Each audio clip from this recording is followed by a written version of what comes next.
hoje nós vamos continuar a nossa conversa do tema A Origem, e esse tema tem sido incrível. Essa é a terceira semana do tema A Origem, e nós decidimos colocar esse tema nesse tempo como igreja, para justamente conversarmos e entendermos a respeito da origem de todas as coisas.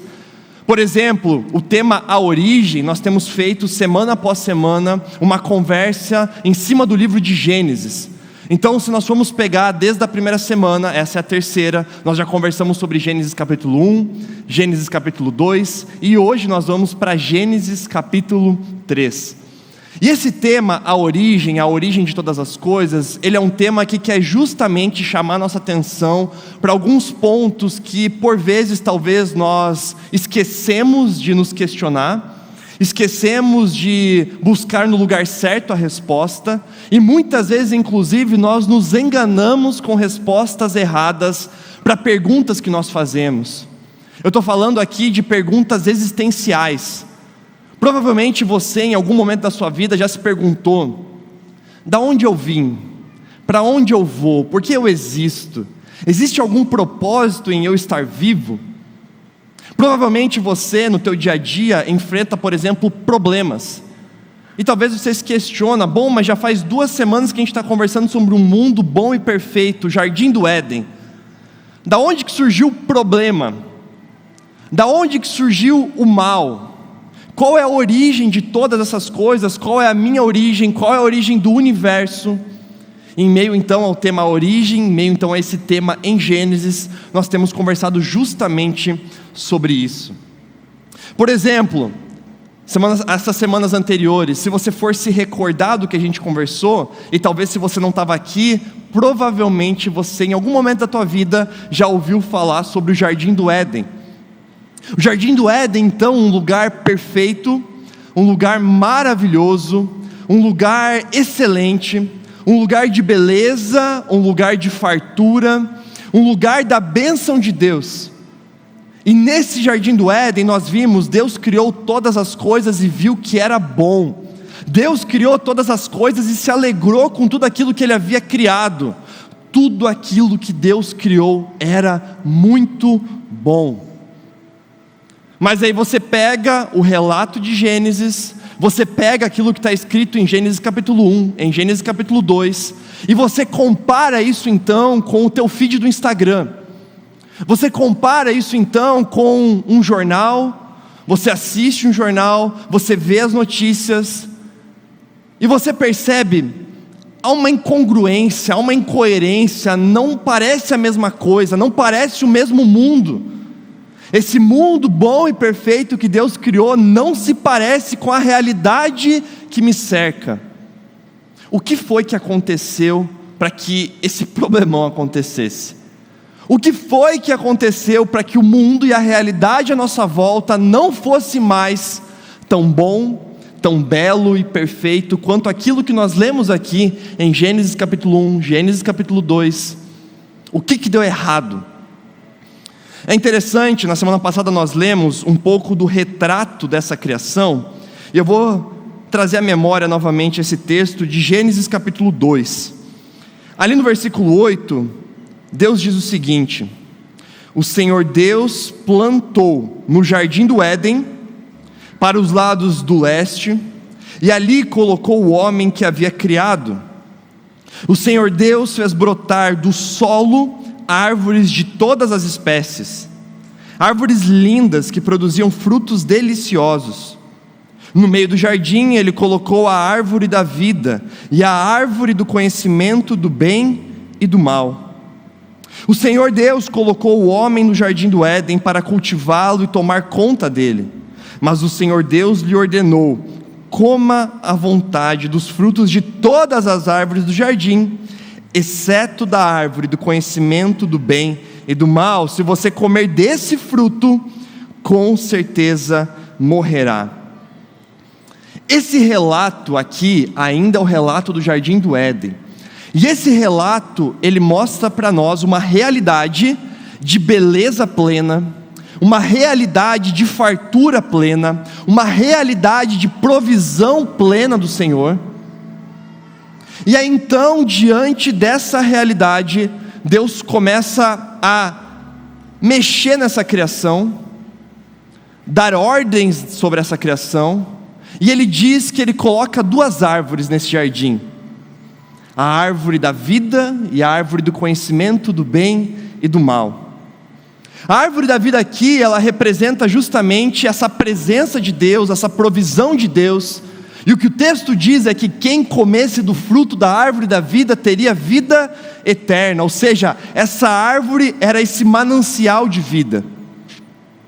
Por outro lado, então, nós vemos a árvore do conhecimento do bem e do mal. E a partir então disso, nós vimos que quem come desse fruto, da árvore do conhecimento do bem e do mal, ele iria então adquirir a partir de agora um conhecimento pleno, um conhecimento completo, um conhecimento inclusive que apenas o próprio Senhor tem, que apenas o próprio Deus tem.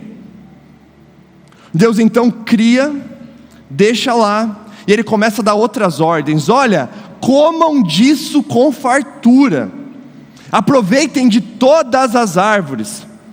Deus aqui novamente testemunhando de bênção, de provisão, de sustento, de fartura, renovando essa promessa de que Ele estava cuidando daquelas pessoas. Mas aí então a gente vê uma proibição e um limite que Deus coloca.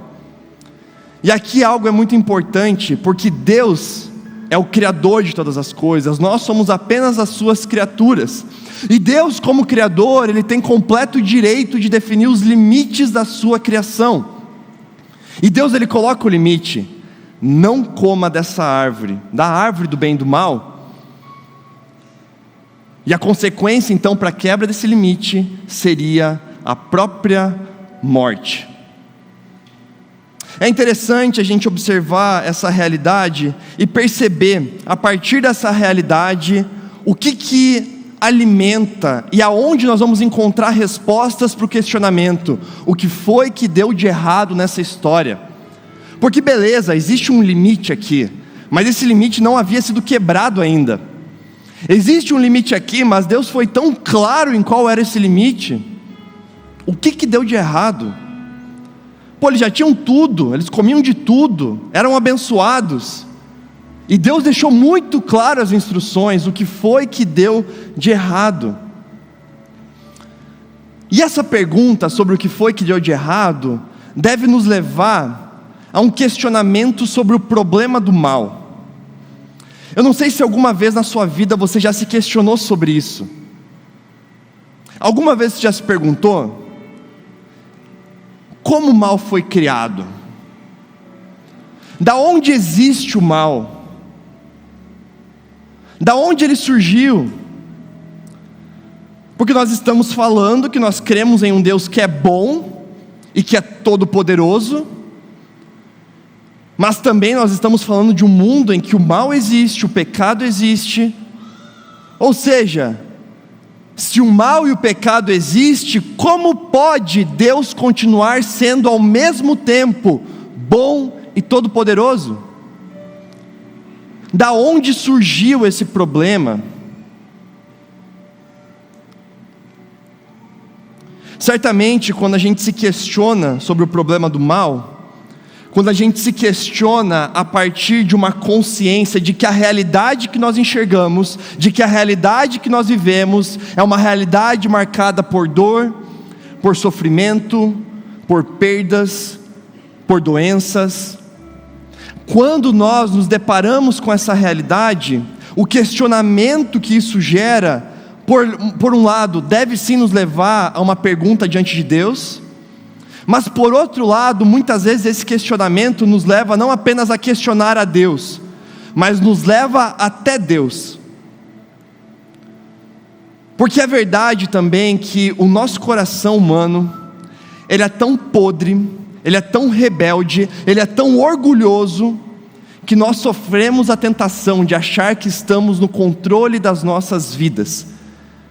E talvez seja apenas no momento em que nós somos confrontados com a face do mal, que nós percebemos que na verdade não estamos no controle da nossa vida, nem nunca mesmo estivemos. É interessante, por exemplo, essa semana eu estava assistindo um documentário Não sei se você já viu, tem na Netflix, é 20 Dias em Mariupol. É um documentário que inclusive ganhou o Oscar ano passado de melhor documentário. E esse documentário, ele mostra os primeiros 20 dias da invasão russa à Ucrânia, através da cidade de Mariupol, que é uma cidade portuária que faz fronteira entre os países. E além de ser um documentário interessante para se informar a respeito disso, ele é um documentário muito cruel. Muito cruel. Se você não tem estômago para ver esse tipo de coisa, nem veja. Mas é um documentário onde mostra crianças dilaceradas, idosos com a cabeça rasgada, problemas e mais problemas, crueldade e mais crueldade. E a gente vê naquele documentário que, por exemplo, a crueldade levou não apenas a um ataque a militares, mas civis e mais civis morreram, foram humilhados, foram destruídos.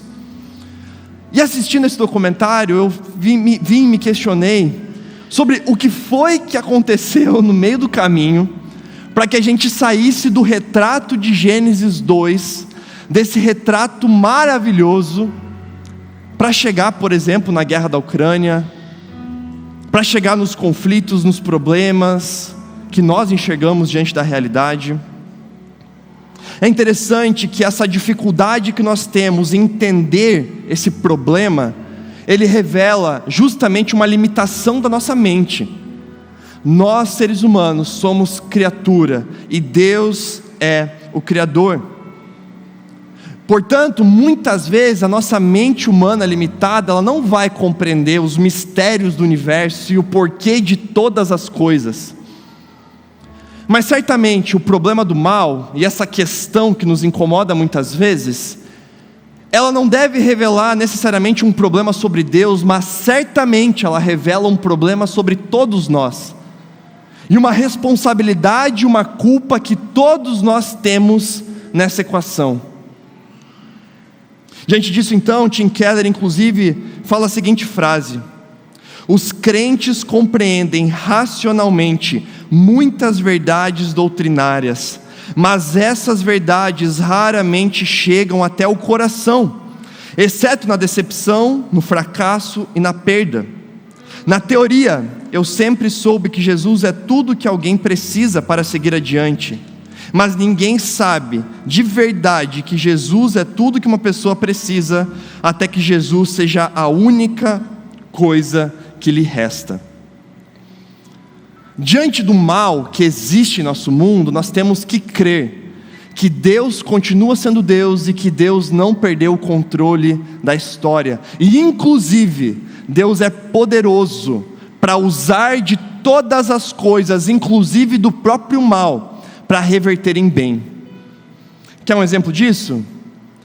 Qual é o ato mais maligno, maléfico, horrível da história da humanidade? Certamente é a morte de Jesus na cruz, onde o único ser humano justo, o único sem pecado, foi morto, num ato cruel e perverso. E Deus fez deste ato de maldade uma reversão em bênção e vida para as nossas vidas. Então Deus é poderoso inclusive sobre isso.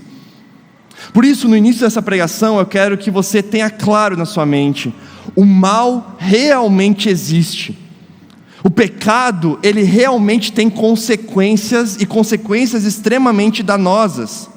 Mas a grande questão é que Deus permanece sendo tudo aquilo que nós precisamos, seja no Éden, seja hoje.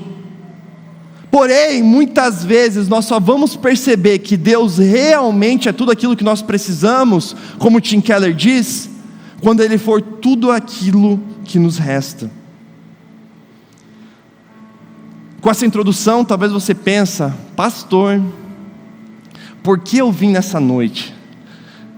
Que palavra ruim, tensa, por que esse assunto tenso? É tenso mesmo? Vai ser tenso? Bom, esse é o pior assunto de todos, gente. É o assunto que denuncia o nosso pecado, é o assunto que denuncia o nosso orgulho, é o assunto que denuncia a nossa rebeldia, é o assunto que denuncia a nossa podridão enquanto seres humanos e o quanto não há esperança em nós. E em paralelo a isso, o quanto nós precisamos então de Deus, de Jesus, o nosso Salvador. Se você tem a sua Bíblia, abre ela em Gênesis capítulo 3, nós vamos juntos a partir do versículo 1. Gênesis capítulo 3, versículo 1.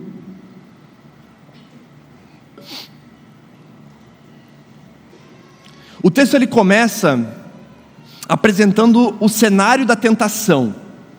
Perceba, o texto diz assim lá no versículo 1: a serpente era o mais astuto de todos os animais selvagens que o Senhor Deus havia criado.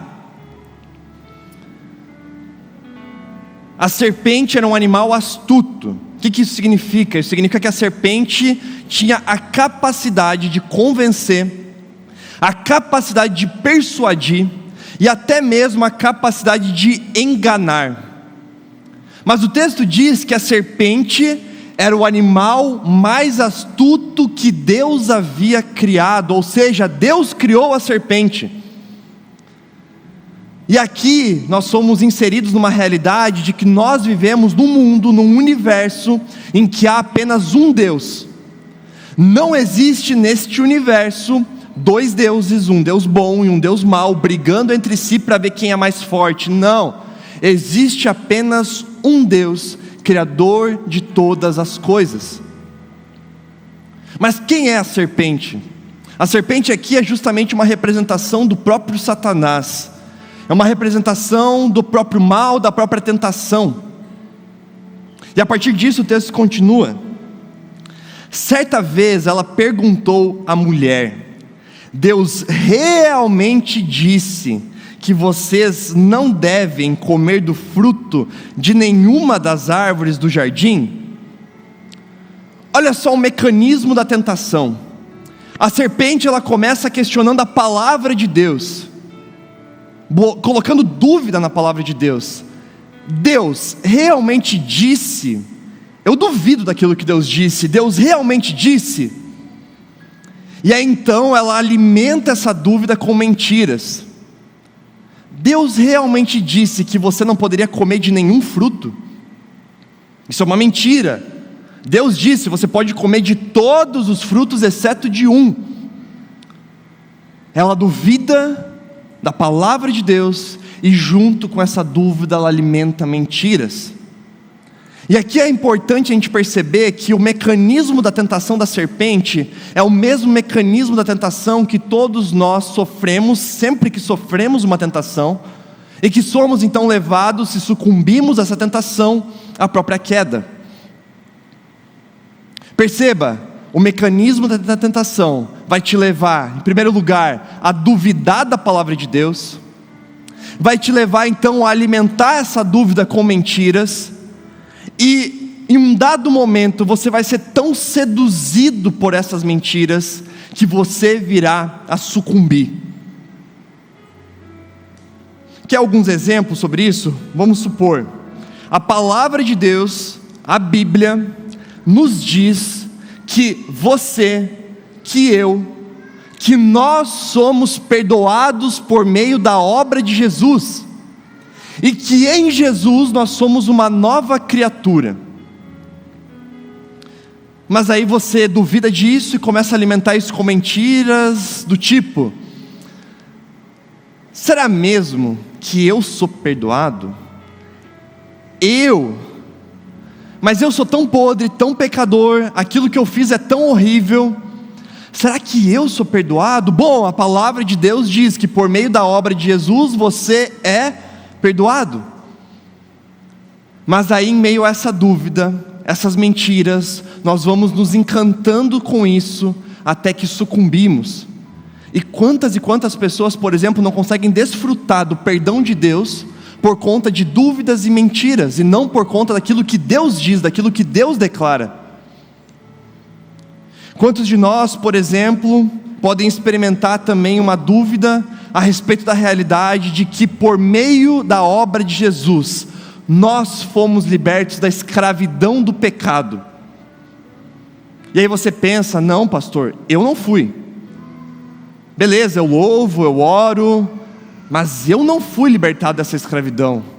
Isso que a Bíblia falou, ali naquele ponto ela está enganada. Porque eu não consigo lutar contra a imoralidade, eu não consigo fugir dos meus pecados, das minhas tentações, eu não consigo, eu me sinto escravo disso.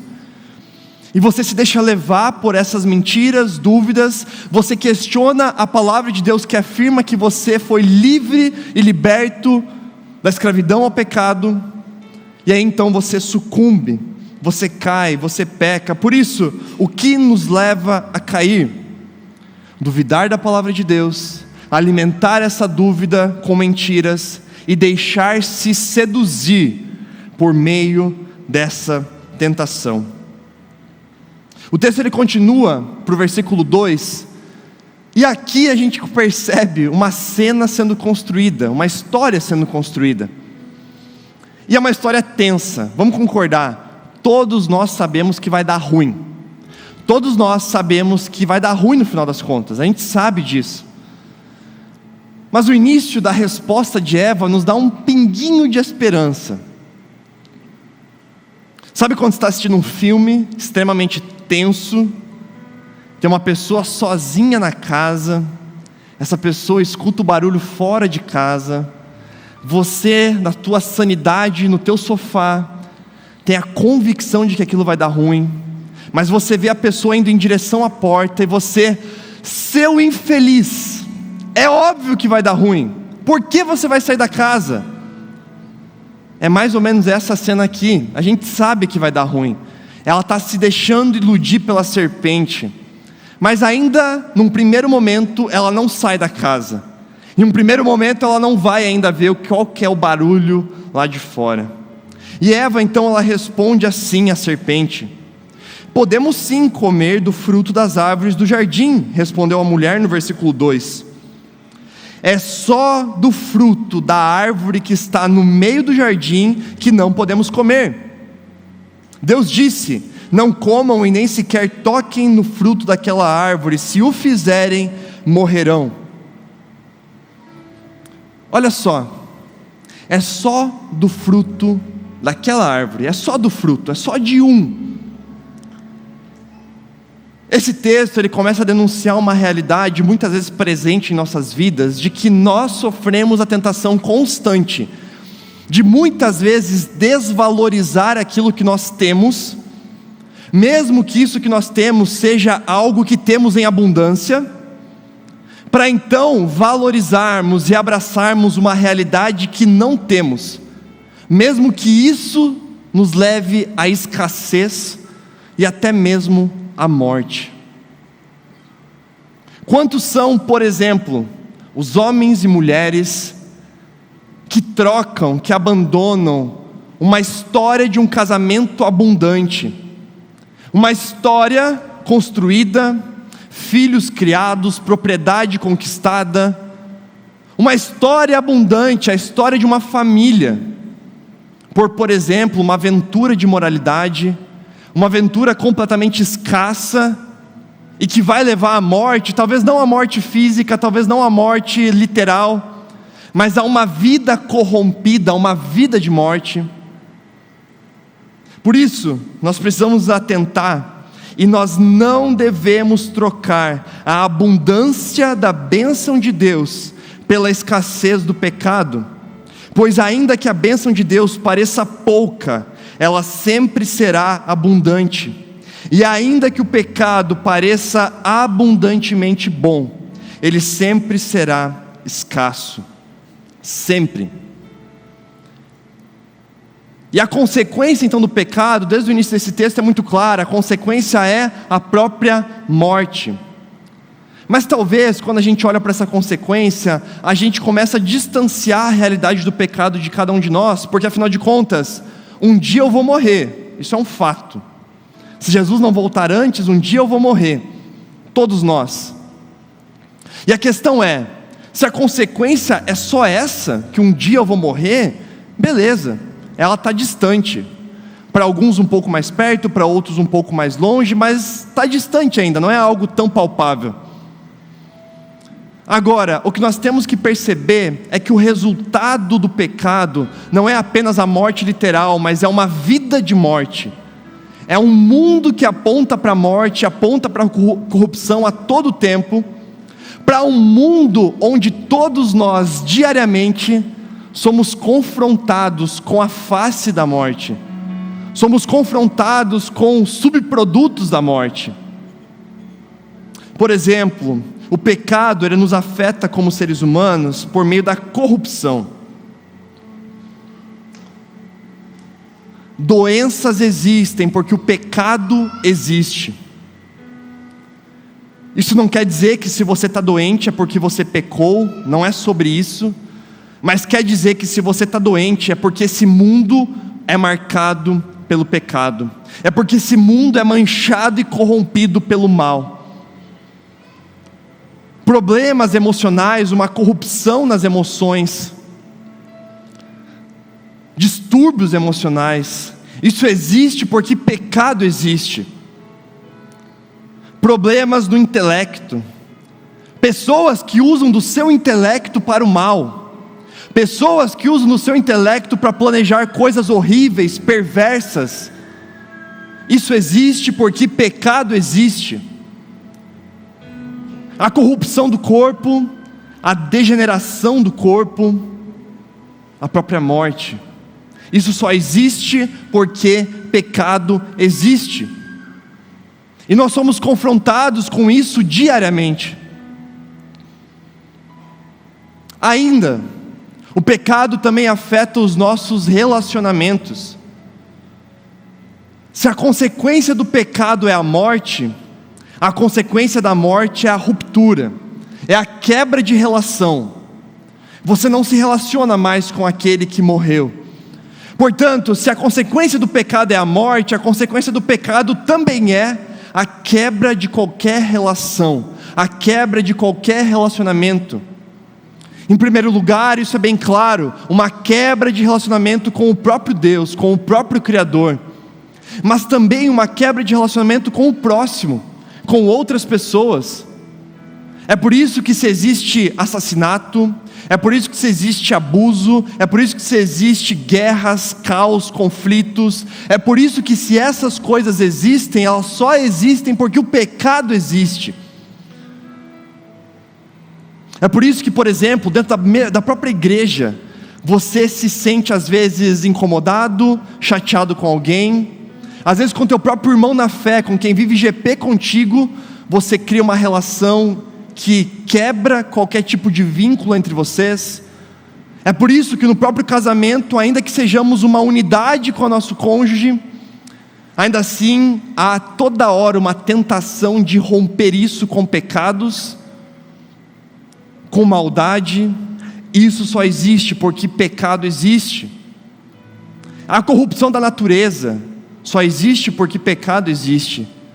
Por exemplo, desastres ambientais só existem porque o pecado existe.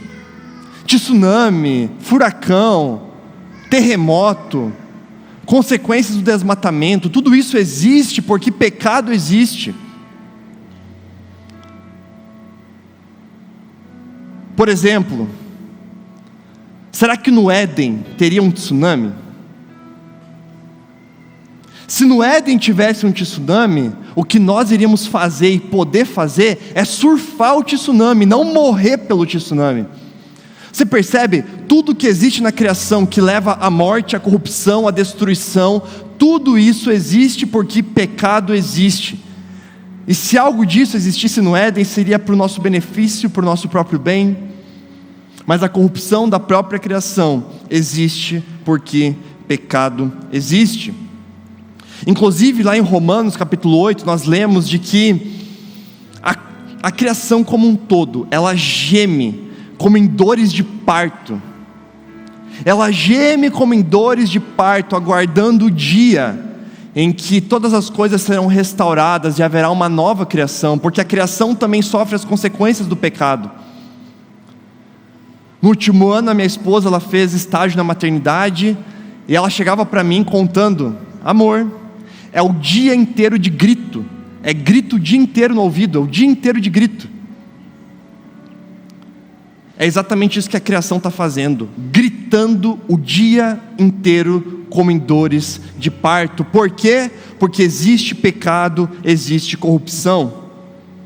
O versículo 4 continua dizendo assim: é claro que vocês não morrerão. A serpente respondeu à mulher. E olha só que comentário cruel da serpente. Porque a serpente, com esse comentário, ela está colocando uma pulga atrás da orelha de Eva.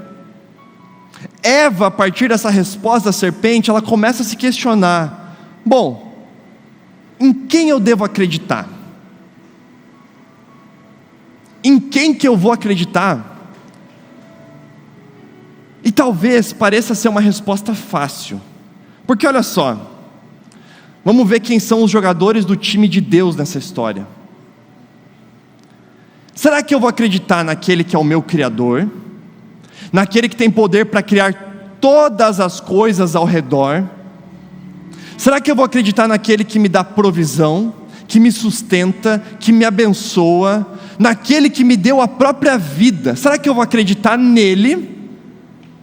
Ou será que eu vou acreditar nessa sem vergonha da serpente, que eu estou acabando de conhecer, e que ela está me dizendo que o meu Deus, que o meu Senhor, que o meu Criador, na verdade está mentindo, na verdade não está falando a verdade? Você percebe como que parece um questionamento besta? Parece burrice Eva escolher a voz da serpente ao invés da voz de Deus, porque tem muito mais coisas favoráveis a escolher a de Deus do que a da serpente.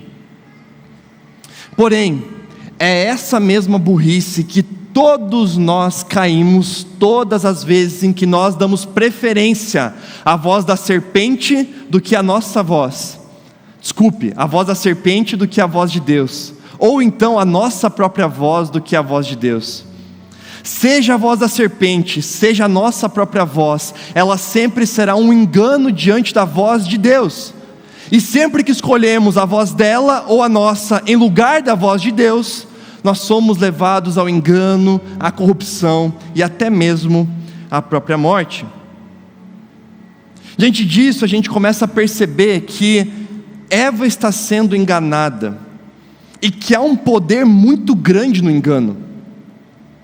E certamente nas nossas vidas, no dia a dia, amanhã, hoje mesmo antes de ir embora, talvez hoje antes de você chegar aqui, você talvez sofreu a tentação de algum tipo de engano. Por exemplo, quantas são as pessoas que se enganam constantemente, achando que mentiras são inofensivas, ou então achando que mentir é algo necessário. Ah não, eu me atrasei para tal coisa, eu vou mentir que eu estava no trânsito, porque isso vai aliviar um pouco a minha barra, e isso é inofensivo. Mas a gente não percebe o engano de que isso pode estar produzindo uma quebra de confiança, uma quebra de integridade, uma quebra até mesmo de relação. Quantas pessoas, por exemplo, enganam a si mesmas achando que o propósito da sua vida é fazer aquilo que lhe faz feliz. E aí afirmam: ah não, você precisa seguir o teu coração, você precisa fazer o que te faz feliz. E não percebem muitas vezes que é exatamente isso, é exatamente seguir o teu coração, e é exatamente fazer o que te faz feliz que vai te levar cada vez mais longe de Deus, e cada vez mais perto da morte, cada vez mais perto da corrupção. Engano. Quantos casamentos foram quebrados porque eu não sou mais feliz? E com isso se engana e se esquece de promessas, de aliança, se esquece das consequências disso. Engano. Quantas pessoas se enganam por causa de aparência exterior? Quantas pessoas escolhem um relacionamento, escolhem uma carreira por conta do status, por conta daquilo que é a beleza exterior, e se percebem depois de um vazio de frustração ao perceber que isso não dá conta de satisfazer a elas, e que na verdade muitas vezes essas escolhas estão simplesmente levando ela para mais longe de Deus. Quantos de nós, por exemplo, nos enganamos e alimentamos o engano de que, bom, beleza, eu tenho os meus pecados ocultos, mas eles são justamente isso, ocultos. Eu deixo eles escondidos, eu deixo eles embaixo do tapete, não conto para ninguém e acho até melhor não contar. Beleza, eu poderia confessar, eu poderia buscar ajuda, mas eu acho melhor não contar. E aí então, por exemplo, escondem vícios ocultos, escondem vício em pornografia, escondem vício em problemas financeiros, em apostas, e fazem isso achando que é escondendo que eu vou me dar bem, e não percebem o engano e a necessidade de confessar e buscar ajuda. Por isso, o engano é extremamente poderoso, e aqui nós temos que cuidar, porque o engano nos leva a uma cena que provavelmente todos nós já passamos, seja pessoalmente, seja vendo alguém passar. Você já viu, por exemplo, uma criança levando o seu trabalho para o professor? O professor, ele recebe aquele trabalho e ele vê claramente, cara, essa criança copiou da internet. E ele confronta, ele diz, você copiou isso da internet? A criança, em meio a engano, ela diz, não, professor, não copiei, eu que fiz esse trabalho. E qual que é a resposta do professor? Não é para mim que você está mentindo, é para você. Não é a mim que você está enganando, é a você mesmo. Você percebe? O poder do engano é uma realidade que ataca as nossas vidas. Por isso, o pecado ele ataca, em primeiro lugar, o nosso conhecimento.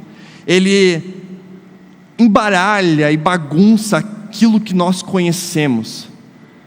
Porque por um lado, Deus disse que justamente nós deveríamos viver de tal forma. A serpente chega e diz que devemos viver de outra. E a questão é, quem que está falando a verdade? Você percebe? O nosso conhecimento é embaralhado, é bagunçado por meio do pecado. A nossa moral também é bagunçada. Deus diz, é errado comer do fruto. A serpente diz, é certo comer do fruto. E a pergunta é, o que é certo? E é então, num ato de independência, o ser humano decide definir por ele mesmo o que é certo e o que é errado. O pecado também bagunça a nossa identidade. Porque afinal de contas, eu sou o quê? Eu sou o que eu quero ser, ou eu sou aquilo que Deus quer que eu seja? Quem eu sou? Sobre o poder do engano, Lutero afirma: por essa razão, Cristo chama o diabo de pai da mentira. Tudo que Deus, que a verdade diz, Ele inverte e transforma em mentira, como fizeram depois todos os hereges, seus discípulos. O que Deus diz está errado, e o que eles dizem está certo. Inverter a palavra de Deus. Versículo 5. Deus sabe que no momento em que comerem do fruto, seus olhos se abrirão e, como Deus, conhecerão o bem e o mal. A serpente aqui está usando um argumento contra Eva, muito interessante. Ela diz, Eva, Deus sabe que se você comer do fruto, vai dar ruim para ele. Hoje é Deus quem governa, né? Hoje é Deus quem é o Senhor, hoje é Deus quem é o Todo-Poderoso, mas Ele sabe que se você comer do fruto, é você agora quem vai governar, é você agora quem vai ter autoridade, é você agora quem vai ter poder, é você quem vai ter tudo isso. Mas olha só que engano tolo. Deus já tinha dado a Adão e Eva tudo isso. Adão e Eva já tinham autoridade delegada por Deus sobre toda a criação. Adão e Eva já haviam sido chamados para governar, já haviam sido chamados para dominar, já haviam sido chamados para ter autoridade. Porém, eles haviam sido chamados para ter autoridade sobre a criação e não sobre o Criador. E agora então a tentação que está sendo posta diante de Eva, diante de Adão, é a tentação não apenas de dominar e cumprir com o seu papel, com aquilo que foram criados para fazer, mas é a tentação de usurpar o trono de Deus e ser como Deus, se tornar como Deus, e não mais precisar ser independente e submisso ao próprio Deus. Ele ainda diz: os seus olhos irão se abrir. Perceba, o argumento dela é um argumento que talvez alguns de vocês já ouviram na tua vida, principalmente se você nasceu na igreja.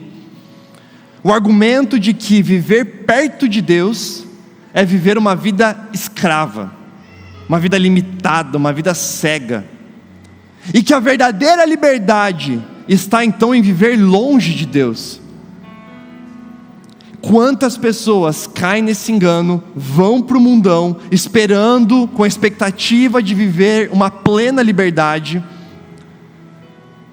até que quebram a cara, se frustram, e ao invés de encontrar liberdade longe de Deus, encontram apenas um vazio profundo. Essa promessa da serpente a ela, termina dizendo: vocês serão como Deus. E essa é a grande tentação. Não é apenas uma tentação de descumprir uma regra, é uma tentação de agora se tornar como o próprio Deus e ostentar então uma independência do próprio Deus. Mas qual é o preço da independência de Deus? Qual é o preço de conhecer o bem e o mal? A morte. Versículo 6: a mulher viu que a árvore era linda e que o seu fruto parecia delicioso, e desejou a sabedoria que ele lhe daria. Assim tomou do fruto e o comeu. Depois deu ao marido que estava com ela, e ele também comeu. O fruto era lindo e parecia delicioso. Perceba, sempre as consequências de uma vida longe de Deus serão a morte. Porém, o convite para uma vida longe de Deus muitas vezes não vai estar vestido de morte, vai estar vestido de algo belo, de algo maravilhoso, de algo delicioso. E a grande questão é que isso revela a nós muito do nosso coração, porque a gente começa a perceber com isso que o nosso coração deseja o pecado, que o nosso coração passa a desejar o mal. Por exemplo, alguém que rouba algo, rouba porque quer aquilo. Não faz sentido alguém dizer: ah, pastor, eu não queria aquela jaqueta e de tanto não querer eu fui lá e roubei ela. Não faz sentido. Não faz sentido alguém dizer: ah, pastor, eu nunca achei aquela mulher bonita e de tão feia eu fui lá e traí com ela. Ah não, pastor, eu não gosto de dinheiro, eu não amo dinheiro, eu não quero ganhar dinheiro fácil, e é justamente por isso que eu jogo no tigrinho todo dia. Você percebe como não faz sentido? Nós desejamos aquilo que nos leva ao pecado. Nós desejamos, é algo que está cravado na nossa natureza. Por isso, o resultado de uma vida independente de Deus sempre será a morte, mas o chamado para essa vida pode sim ser lindo e parecer delicioso. O texto diz que Eva pegou do fruto, comeu, deu ao seu marido que também estava com ela, e ele também comeu. E aqui a gente precisa fazer um parênteses e afirmar uma coisa muito importante: Adão e Eva são culpados pelo pecado. Algumas pessoas infelizmente acham que apenas Eva é culpada e que coitado do seu marido Adão que foi persuadido por ela. E ainda que mulheres, as nossas esposas, tenham um poder de persuasão e convencimento muito grande, não é isso aqui que está sendo relatado. A questão aqui é que os dois são igualmente culpados, Porque muitas vezes pessoas que alimentam a ideia de que só Eva é culpada, alimentam essa ideia se apoiando em preconceitos de que a mulher é limitada, de que a mulher não tem inteligência, de que a mulher é um ser burro, inferior, que não tem capacidade cognitiva e por isso foi facilmente enganada. E usam inclusive isso para justificar preconceitos atuais. Adão e Eva são culpados. Por isso, gente, o pecado não teve origem em Deus, mas teve origem em Adão e Eva. Não foi Deus quem pecou, e não foi Deus quem, de alguma forma, se responsabiliza como culpado pelo pecado. Não, Deus não pecou e não é culpado pelo pecado. Quem pecou foi o ser humano, quem pecou foi Adão e Eva. E seja honesto, em algum momento da tua vida, você já teve raiva de Adão e Eva? Desgraçada, por que você comeu essa maçã, sei lá o quê? Pode ser qualquer outro fruto, a gente fala da maçã mais por lenda, tá? Mas pode ser outro fruto, a gente não sabe que fruto que era. Por que você foi comer disso? Por que vocês fizeram isso? Você acabou com a minha vida. Se eu chegar no céu e ver que Deus foi tão bom em salvar eles também, eu quero dar uma bicuda em Adão e Eva. Porque se eu tenho problema por causa de Adão e Eva. Você já teve esse sentimento? A questão é que o pecado de Adão e Eva revela uma atitude, um comportamento que qualquer um de nós teria. Não, pastor, eu não teria. Quer a prova de que você teria? Todos os dias nós somos tentados, e todos os dias em que pecamos, nós estamos respondendo à mesma tentação, da mesma forma que Eva. Todas as vezes que escolhemos algo diferente da vontade de Deus, nós estamos cometendo a mesma atitude. Por isso todos nós cometeríamos essa atitude. Agora, é importante a gente entender como esse pecado de Adão e Eva então interfere em nós. Por exemplo, nós somos interferidos por esse pecado, em primeiro lugar, por termos sido corrompidos e assumidos então uma culpa a partir disso. Perceba, todos nós herdamos uma culpa de Adão e Eva. É claro, Adão podia ter deixado como herança um terreno no céu, mas ele deixou como herança o pecado. E você que já assumiu uma herança, ou sabe sobre esse assunto, você sabe que aquele que assume uma herança se torna responsável por aquilo que herdou. Logo, se nós assumimos uma herança do pecado, nós agora somos responsáveis por isso também.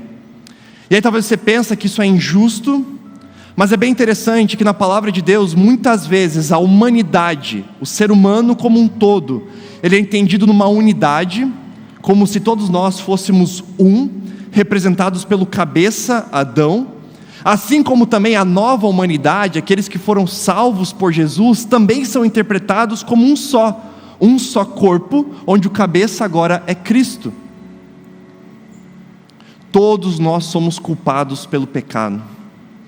Junto com isso, o pecado trouxe a nós não apenas a culpa, mas também a corrupção. E aqui sobre a corrupção é interessante a gente perceber que todos nós nascemos pecadores, todos nós nascemos corruptos, todos nós nascemos rebeldes contra Deus, inimigos de Deus, todos nós. Imagine você a cena de um bebê no colo do seu pai, e o pai então está com um relógio brilhando. Aquele relógio chama muita atenção. Esse bebezinho então, num ímpeto de ira, num ímpeto de pecado, ele se acha no direito de ter aquele relógio, e ele começa a se debater, a chorar, a espernear, a tentar morder. O pai, muito mais forte, simplesmente pega o bebezinho, coloca de lado, acabou a história. Mas imagine essa mesma mente de querer aquilo, de querer possuir aquilo que não lhe pertence, agora em um adulto forte. Você acha que ele não seria capaz, por exemplo, de bater, de agredir o seu pai, talvez até mesmo de matar o seu pai, por esse mesmo ímpeto ignorante e pecaminoso, como tinha ali quando bebê? Eu, por exemplo, quando era criança, eu devia ter uns 5 ou 6 anos, não lembro mais ou menos, mas era por aí, porque é uma das memórias, acho que mais antigas que eu tenho.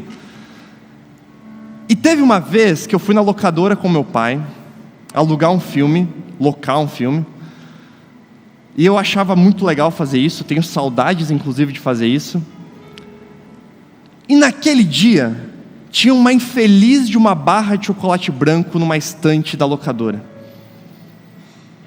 E eu, criança, bichenta, na minha cidade a gente usa essa expressão para criança que fica desejando as coisas, não sei se vocês já ouviram essa expressão. Cara, eu comecei a desejar aquilo como se fosse a minha vida. Pai, por favor, eu preciso dessa barra de chocolate branco. E meu pai não quis comprar. E na minha cabeça veio logo uma solução. Beleza, isso não me pertence. Agora, se eu conseguir pegar a barra, esconder na minha camiseta e levar para casa, eu vou comer dessa barra. Eu fui lá então, fiquei me ensaiando, cheguei perto da estante, ergui a camisa, coloquei a barra. O dono da locadora viu, ele chamou meu pai. Aí eles combinaram ali um negócio, acho que meio que para me constranger, para me pegar no flagra. Eles me chamaram ali atrás da salinha da locadora. Fizeram tipo um interrogatório ali. E eu com a mão embaixo, com uma barra na barriga. Não fui eu não estou com barra. E não tinha como negar, chegou uma hora que eu baixei a barra e realmente estava com ela. E qual que é o ponto? Graças a Deus, meu pai me corrigiu naquela situação, e eu entendi que o que eu estava fazendo era um roubo. Mas eu nem sabia o que significava roubo, mas eu já sabia como fazer um roubo. Você percebe? Eu não roubei aquilo porque eu era fofo. Eu roubei aquilo porque eu era pecador. E não é tipo um pecadorzinho que vai se tornar um pecador. Já era um pecador pronto e completo para pecar. Por isso, nós temos que compreender que a realidade do pecado sobre nós muda quem nós somos. Muda a nossa condição de vida. A partir do pecado, nós temos uma nova natureza. E a natureza que nós temos agora é uma natureza rebelde contra Deus. Rebelde contra o nosso Criador. Uma vez que nós somos pecadores, nós vivemos uma realidade onde nós, por natureza, somos pecadores. Por natureza somos maus. E aqui a gente percebe que é justamente por causa disso que ninguém no mundo pode fazer o bem aos olhos de Deus, por conta própria ou por obra própria. Por quê? Porque não se trata em primeiro lugar daquilo que eu estou fazendo ou deixando de fazer, mas se trata em primeiro lugar de quem eu sou. Eu sou pecador. Então, ainda que você possa, por exemplo, pensar que a mentira é apenas uma mentira, não.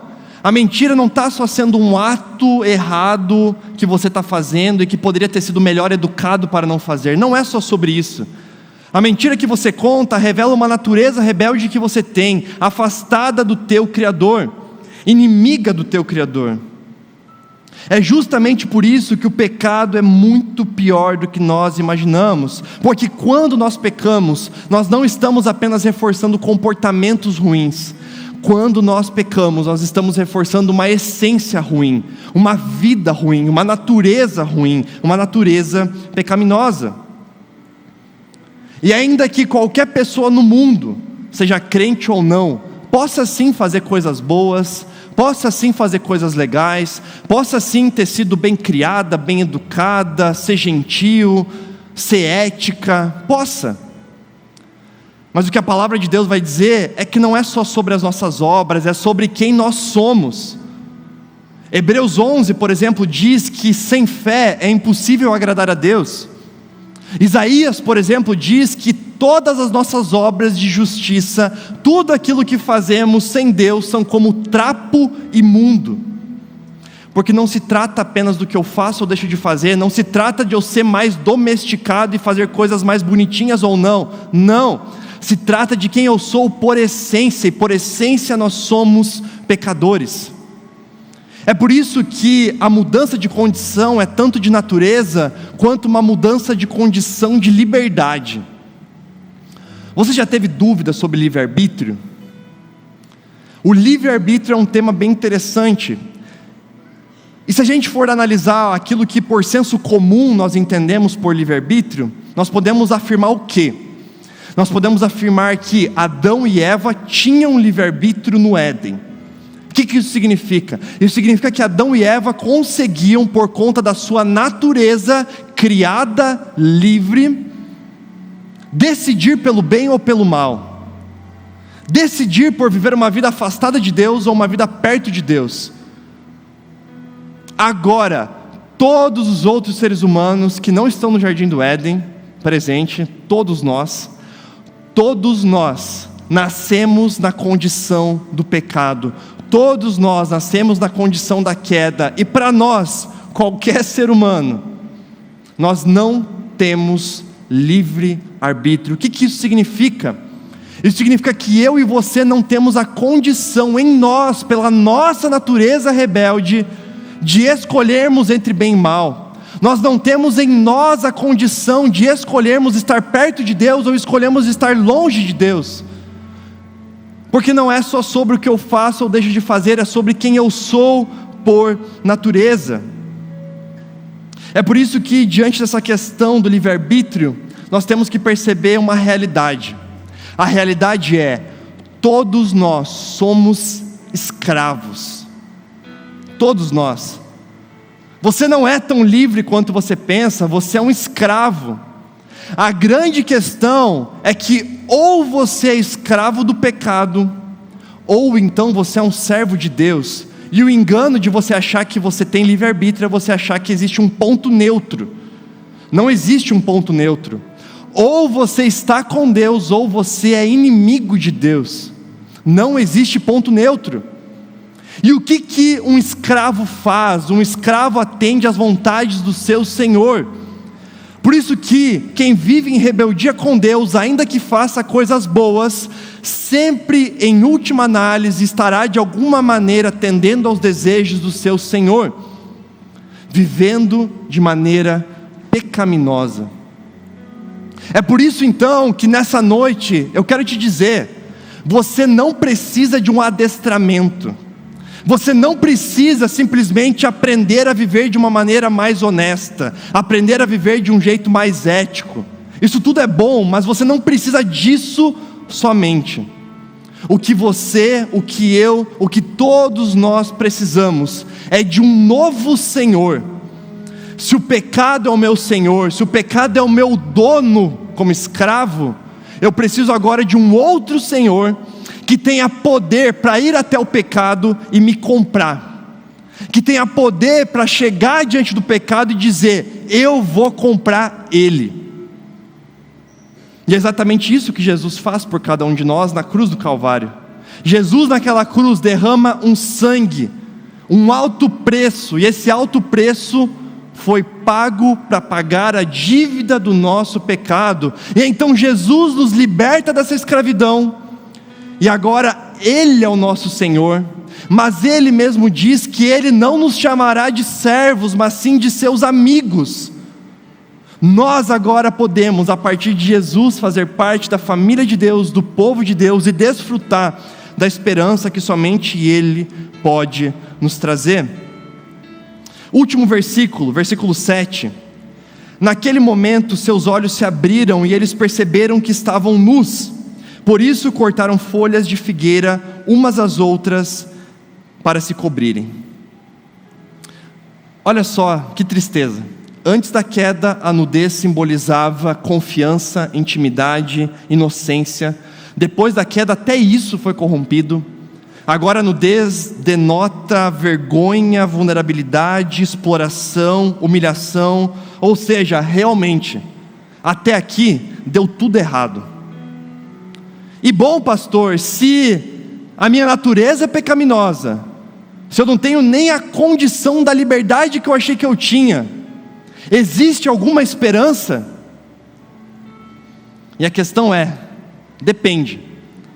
Em nós, nenhuma. Em nós não existe nenhuma esperança.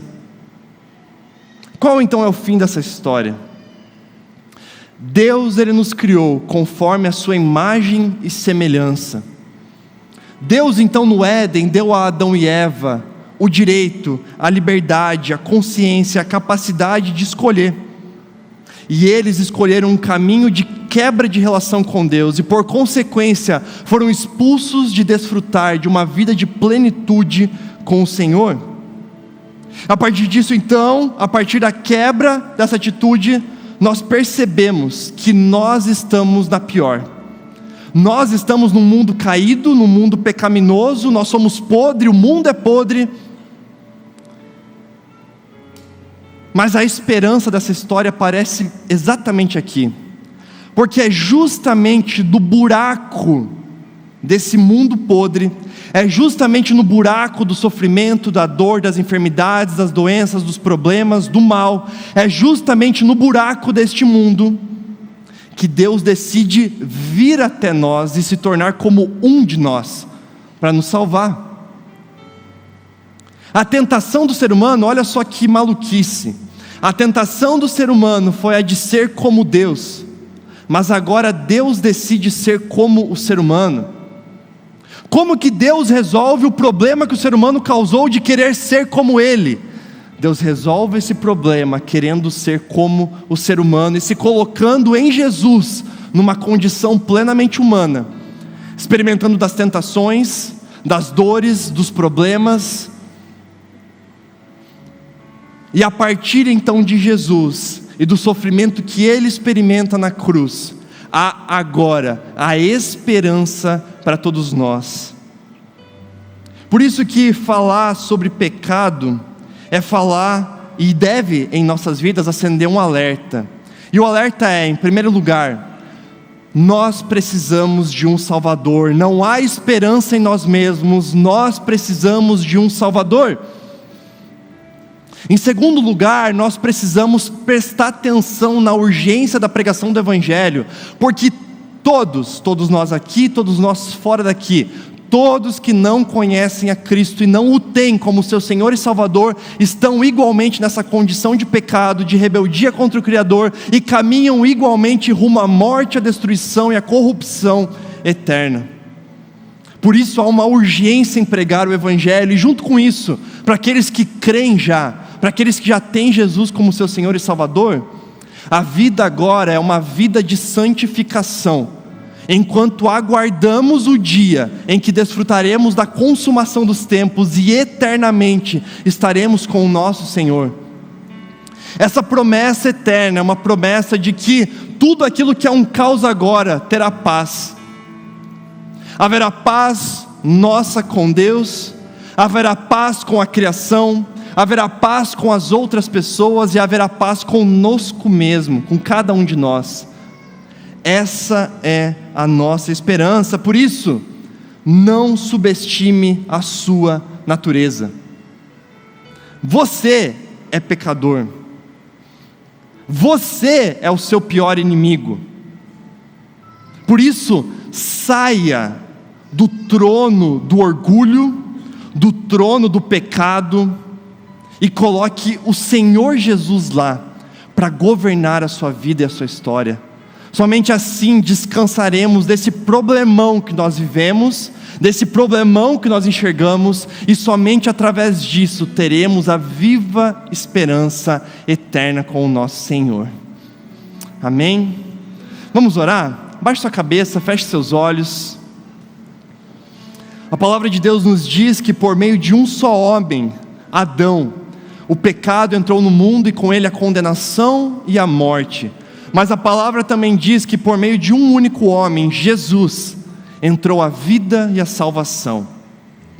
Por isso, nessa noite, você, aí onde você está, de cabeça baixa, olhos fechados, você também que assiste a nossa transmissão, se vocês desejam nessa noite entregar a sua vida a Jesus, reconhecendo nele o único Senhor e Salvador, eu quero te convidar a repetir algumas palavras junto comigo aí no seu lugar.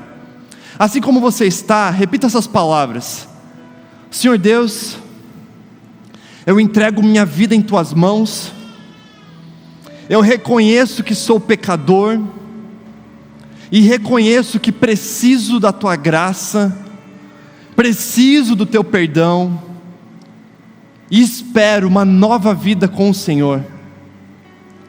Me afasta, Senhor, dessa natureza pecaminosa, me afasta do meu mal, e me permita viver uma vida de esperança com o Senhor. Eu entrego minha vida em tuas mãos, em nome de Jesus, amém. Ainda todos de cabeça baixa, olhos fechados. Se nessa noite você quer tomar a firme decisão de caminhar com Jesus, aí onde você está, eu quero te convidar, por gentileza, a levantar uma de suas mãos. Eu quero te ver e quero saber que você tomou essa decisão nessa noite. Aí onde você está mesmo, pode levantar uma de suas mãos. Amém. Glória a Deus. Como uma forma de testemunho, inclusive, da sua fé, eu quero te convidar para a gente poder orar pela tua vida, para que você se coloque de pé no seu lugar. As pessoas que estão à sua volta vão te abraçar, nós vamos orar por você.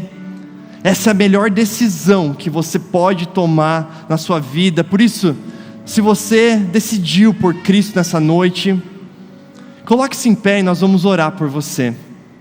Amém. As pessoas que estão perto dessas pessoas que se levantaram, podem se aproximar a elas, abraçar elas. Nós vamos juntos orar, agradecendo a Deus. Senhor Deus, muito obrigado, Senhor, por ter trabalhado com salvação e graça no nosso meio. Muito obrigado, Senhor, por ter chamado pessoas e despertado pessoas de um sono espiritual. Muito obrigado, Senhor, por ter feito e renovado nessa noite um chamado para que pessoas vivam com o Senhor. Eu peço, Jesus, esteja derramando a tua bênção e a tua graça sobre cada um que nessa noite decide caminhar com o Senhor. Eu peço, Jesus, para que cada pessoa que pelo Senhor mesmo foi encontrada nessa noite seja transformada. Transforme, Espírito Santo de Deus, a mente, o coração dessas pessoas e as leve a cada dia mais desfrutarem de uma nova vida com o Senhor. É isso que nós oramos, te agradecendo pela vida dessas pessoas, em nome de Jesus, amém. Você pode aplaudir ao nome de Jesus? Glória a Deus.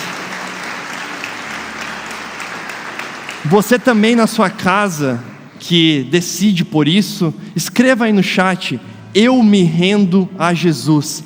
Nós também queremos entrar em contato com você e se alegrar também com essa tua decisão. Vamos ficar em pé, gente, vamos orar para encerrar esse culto?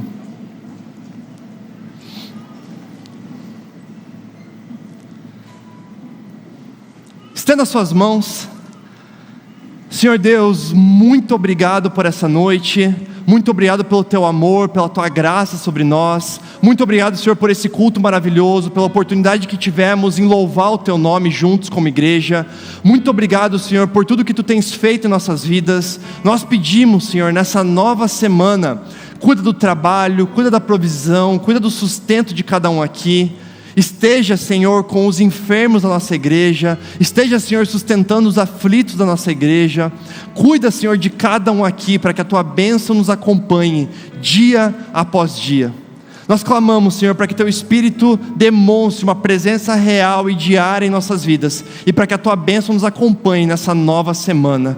É isso que nós te pedimos, em nome de Jesus. Amém e amém. Você pode aplaudir ao nome de Jesus. Glória a Deus. E aí, tudo bem? Você acabou de ouvir uma mensagem poderosa e transformadora. E para você não perder nada, se inscreva no canal, ative o sininho, porque sempre quando nós entrarmos ao vivo, você vai receber uma notificação para não ficar de fora. E eu tenho algo para você. Eu vou deixar aqui 2 indicações, então já clica e continue recebendo mais de Deus. Um abraço e até a próxima.